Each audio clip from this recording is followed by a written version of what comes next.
జనసేన అయినా వైసీపీ అయినా ఈ తెలుగుదేశం జనసేన అయితే ఎలాగో కూటమి కట్టే బీజేపీ పార్టీతో. బీజేపీ పార్టీ ఏమో ఒక మతతత్వ పార్టీ. బాయిగా ముస్లిం హిందూ బాయిగా కాంగ్రెస్ పార్టీ నినాదం అయితే అదే ముస్లింల మధ్య హిందువుల మధ్య లేక క్రిస్టియన్ల మధ్య హిందువుల మధ్య చిచ్చు పెట్టి ఆ మంటలో చలి కాచుకోవడమే బీజేపీకి తెలిసిన రాజకీయం. ఎట్లయితే బ్రిటిష్ వాళ్ళు డివైడ్ అండ్ రూల్ అని పద్ధతి అనుసరించారో అదే డివైడ్ అండ్ రూల్ మతం పేరుతో డివైడ్ చేయాలి. ఏదైనా సరే రామ మందిర్ అయినా సరే, లేకపోతే ఆర్టికల్ 360 అయినా సరే, లేకపోతే అయోధ్య రామ మందిర్ అయినా సరే, లేక వక్ఫ్ బిల్ అయినా సరే, ఒక గోత్రా అయినా సరే, మణిపూర్ అయినా సరే, ఇదన్నిటికీ కారణం బీజేపీ పార్టీ. మతం పేరుతో చిచ్చు పెట్టాలి, ఆ మంటలో వాళ్ళు చలి కాచుకోవాలి. ఇదే బీజేపీ రాజకీయం. కాబట్టి రాజశేఖర రెడ్డి గారు అంతగా వ్యతిరేకించారు. అలాంటి పార్టీతో కూటమి కట్టాయి తెలుగుదేశం పార్టీ జనసేన. ఆశ్చర్యం లేదు, ఎందుకంటే బహిరంగంగానే వాళ్ళు ఇది వరకు కూడా కలిసి వెళ్ళారు, ఇప్పుడు కూడా కలిసి వెళ్తున్నారు. కానీ ఆశ్చర్యము విచిత్రము ఏమిటి అంటే జగన్మోహన్ రెడ్డి గారు మోడీకి దత్తపుత్రుడిగా మారారు. ఏ రాజశేఖర రెడ్డి గారు బీజేపీ పార్టీకి వ్యతిరేకించారో అదే బీజేపీ పార్టీకి ఈయన అక్రమ సంబంధం పెట్టుకున్నారు, అక్రమ పొత్తు పెట్టుకున్నారని చెప్పారు.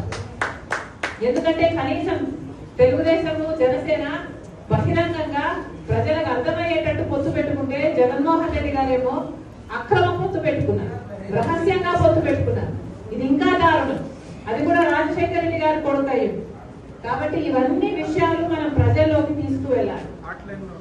జగన్మోహన్ రెడ్డి గారు, చంద్రబాబు గారు ఇద్దరు ముస్లింలకు మైనారిటీలకు వ్యతిరేకులే. ఇద్దరు వాగ్దానాలు చేసి ఏ ఒక్కటి నిలబెట్టుకోని వాళ్ళు. చంద్రబాబు గారు వాగ్దానాలు చేశారు, 5 లక్షల ఉపాధి హామీ అన్నారు ముస్లిం బిడ్డలకు, లేకపోతే 50 ఏళ్లకే పెన్షన్ ఇస్తామని చెప్పారు, లేకపోతే ఎన్నో వాగ్దానాలు ఇలాంటివి చేసి కూడా ముస్లింలకు విస్మరించారు. మరి జగన్మోహన్ రెడ్డి గారు ఏమైనా వాగ్దానాలు నిలబెట్టుకున్నారంటే 45 సంవత్సరాలకే పెన్షన్ ఇస్తారన్నారు. బ్యాంక్ అన్నాడు, ముస్లింలకు ప్రత్యేకమైన బ్యాంక్ ఏర్పాటు చేస్తామన్నారు. సబ్ ప్లాన్ అన్నారు. 5 లక్షల వరకు ప్రాణాలు పోతే బీమా అన్నారు. ఒక్కటంటే ఒక్కటి కూడా నిలబెట్టుకోలేదు. కాబట్టి ఈ విషయాలన్నీ మనం ప్రజల్లోకి తీసుకువెళ్ళాలి. మోడీ గారికి బీజేపీకి పొత్తు పెట్టుకున్న పార్టీలు తెలుగుదేశం జనసేననే కాదు, వైసీపీ కూడా దాంట్లోనే భాగమే. కాబట్టి మైనారిటీల పక్షాన ఎవరైనా నిలబడ్డారు అంటే ఒక్క కాంగ్రెస్ పార్టీ మాత్రమే. ఈ విషయాలన్నీ మనం ప్రజల్లోకి తీసుకువెళ్ళాలి, బలంగా తీసుకువెళ్ళాలి. మన ఓట్ బ్యాంక్ ను పెంచుకోవాలి. ప్రత్యేకమైన దృష్టి పెట్టండి. ఈ డిపార్ట్మెంట్ కి ఒక అర్థం ఉండాలన్నా, లేక మీ పదవులు రేపు మీరు తీసుకోబోయే పదవులకు అర్థం ఉండాలన్నా మీ పనితనం ఉండాలి.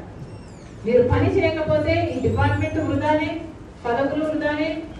నేను పని చేయకపోయినా, మీరు పని చేయకపోయినా మనం ఉండి పనికిరాని వాళ్ళంగా ఉండిపోవాలి.